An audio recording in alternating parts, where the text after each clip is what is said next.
Össze srácok. Állás vagyok. Majdnem sírok. Bocsánat. Meg nem szoktam én ilyen videót csinálni. Gondoltam, ez elég íglet ahhoz, hogy végre elkezdjem. Mert már amikor a legelső videótokat, a Goat Simulátort láttam, nagyjából 15 éve, vagy nem tudom mennyi, már akkor elgondolkodtam rajta, hogy nekem is ezt kellene csinálnom. És végigkövettem az egész dolgaitokat.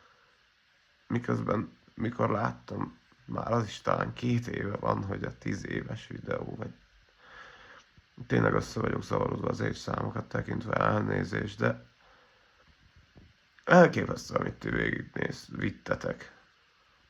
Most néztem végig a 2000. Happy Hour-t, és ez valami fenomenális. Nagyon köszönöm, srácok. Nagyon hálás vagyok. Minden dolgotokért. Imádlak titeket. Igazi ninjom vagyok én, és úgy gondolom, bármennyire is nem vettem ki a részem. És VR, de VR. Mindörökké, így van. VR, de VR.